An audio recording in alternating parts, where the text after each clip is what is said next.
आजादी के इस पर्व की, इस अमृत महोत्सव की आपको कोटि कोटि शुभकामनाएं। ये हमारे लिए गौरव का विषय है कि आज हम विश्व के सबसे बड़े लोकतंत्र के रूप में 75वीं वर्षगांठ मना रहे हैं।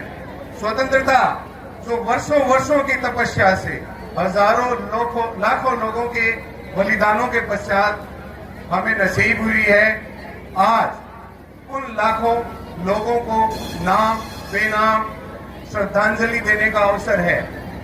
शहीदों की चिताओं पर लगेंगे हर वर्ष मेले, वतन पर मिटने वालों का बस यही निशान होगा। साथियों, स्वतंत्रता एक बहुत बड़ा प्रत्यय है। केवल बंधनों का अभाव या कुछ भी करने की मनमर्जी स्वतंत्रता नहीं है। हमारा संविधान हमें राजनीतिक, आर्थिक और सामाजिक स्वतंत्रता प्रदान करता है। जिस प्रकार से ये ध्वज केवल मात्र कपड़े का टुकड़ा नहीं है, ये राष्ट्र केवल एक धरती का टुकड़ा नहीं है, उसी प्रकार से स्वतंत्रता लाखों करोड़ों 125 करोड़ लोगों की आत्मिक स्वतंत्रता का योग है।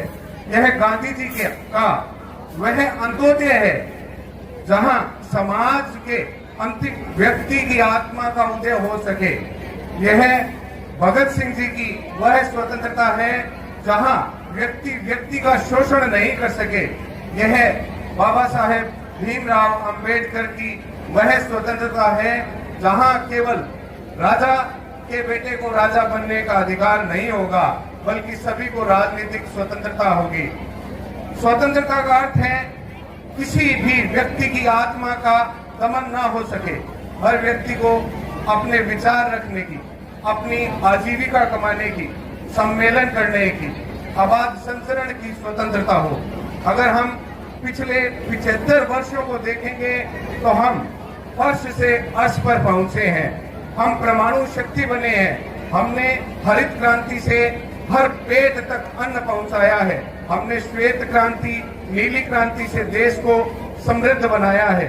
हमारी सेनाएं इतनी आत्मनिर्भर हुई हैं कि हम किसी भी आक्रमण का समुचित जवाब दे सके।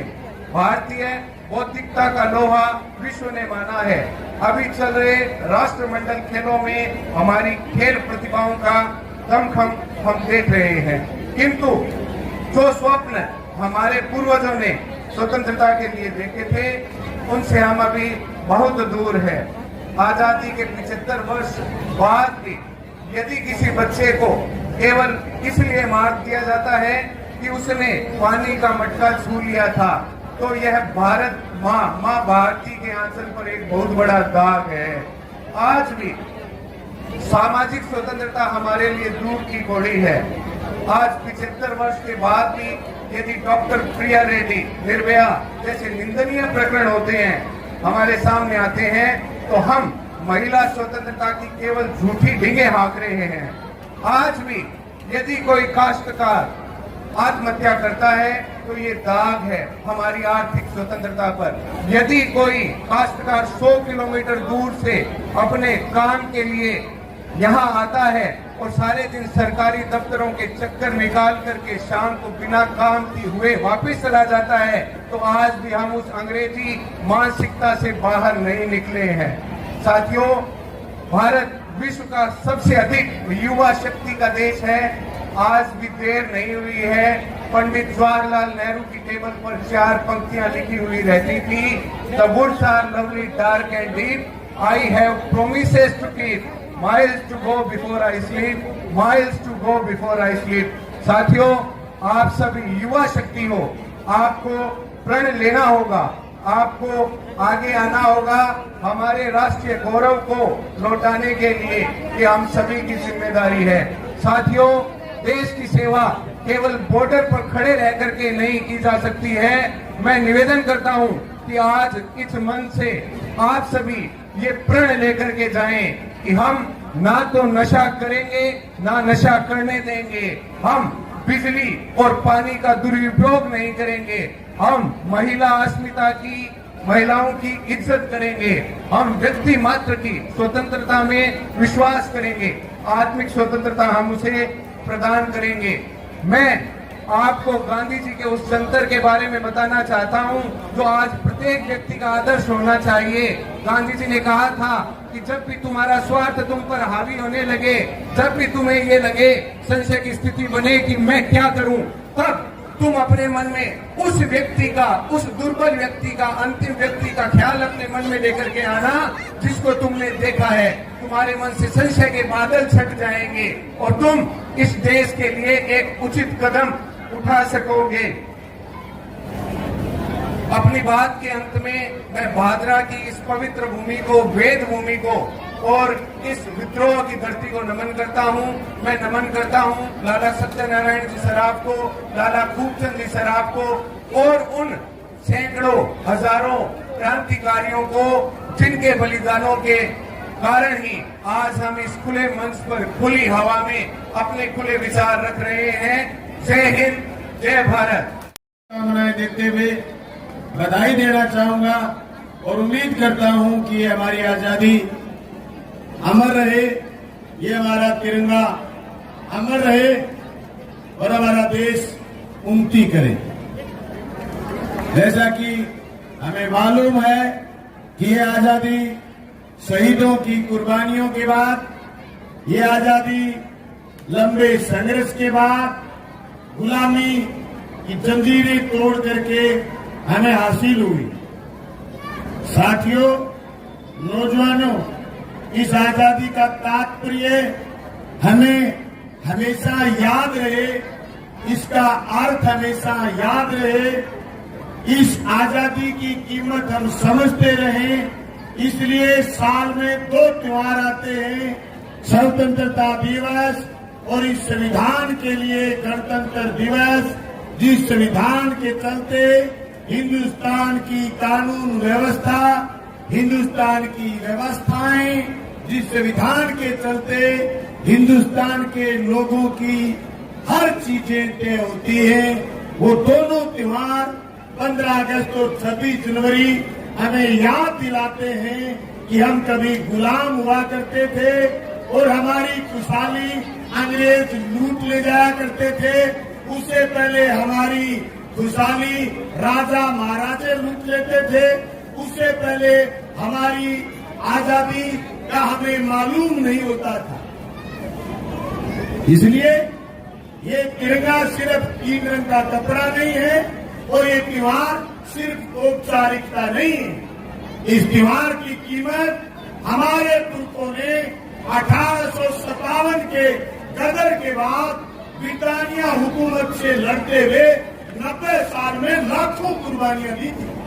चाहे जलियांवाला बाग हो, चाहे झांसी की रानी का विद्रोह हो और चाहे उसके बाद एक एक करके हमारे क्रांतिकारी फांसी के तख्ते पर झूले हो, चाहे हमारे नरम और गरम दल के लोगों ने कुर्बानी दी हो। हमें इसके महत्व को समझना। साथियों, आज विभिन्न विभागों के लोगों को सम्मानित करा है उत्कृष्ट कार्य करने के लिए, अच्छा कार्य करने के लिए।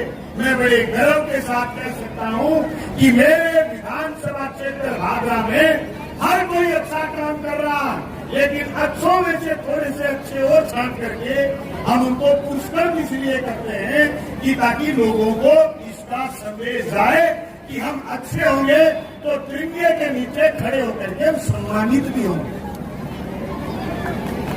इस महत्ता को समझने की जरूरत है। दोस्तों, आज के दिन हम ये संकल्प ले सकते हैं, आज के दिन हम ये संकल्प ले सकते हैं कि हमारे इतने काम आजादी के बाद हुए और इतने काम अभी भी बाकी है। हमारे हर कार्यकलाप से देश मजबूत होना चाहिए। भ्रष्टाचार की डुबकी में डूबने वाले लोग चाहे कितना ही मजबूती से भारत मां का नारा लगा लें, लेकिन वो भारत मां के सलीब गद्दार हैं, तो मिलावट करते हैं, तो नशा बेचते हैं, तो भ्रष्टाचार करते हैं। वो भारत मां के दुश्मन, वो आने वाली नस्लों को खत्म करते हैं। हम हमारी नस्लों को बचाने के लिए इन चीजों के खिलाफ लड़ेंगे जो भारत मां को कमजोर करे। यह खतरा सिर्फ आतंकवाद से नहीं, यह खतरा जातीय कट्टरपंथ था, धार्मिक कट्टरपंथ था, भाषावाद, क्षेत्रवाद, नस्लवाद, ये सब हमारे इस मुल्क को तोड़ने की साजिश के हिस्से है। ये उत्तर से लेकर दक्षिण, पूर्व से लेकर पश्चिम, हर सूबे में बसने वाला आदमी ये महसूस नहीं करे कि मैं राजस्थानी हूँ, मैं छत्तीसगढ़ी हूँ, मैं बंगाली हूँ, या मैं कश्मीरी हूँ, या फिर मैं केरली हूँ, या मैं मलयालमी हूँ, या फिर मैं द्रविड़ी हूँ, या फिर मैं पंजाबी हूँ, या फिर मैं हरियाणवी हूँ। ये महसूस तो है, लेकिन इस नाम पर उसको तोड़कर नहीं करा जाए तो हमारा झंडे को सलाम है, तो हमारा झंडा आगे बढ़ेगा, तो हमारा झंडा कायम रहेगा। आजादी के मायने आप क्या समझते हैं, लेकिन मैंने जो बताया मैं आजादी के मायने समझता हूं। मैं तमाम लोगों से कहना चाहता हूं कि मुल्क बहुत आज भी जंजीरों से जकड़ा हुआ। मैं जिक्र करना चाहूंगा जालोर की उस घटना, विधानसभा चल रही थी, मेरे पास जालोर के 5 सरपंच आए, मेरे को कहा एमएलए साहब हमारी बात विधानसभा में उठाइए। हमारे यहाँ नाई अलग है, हमारे यहाँ धोबी अलग है, हमारे यहाँ ब्राह्मण अलग है।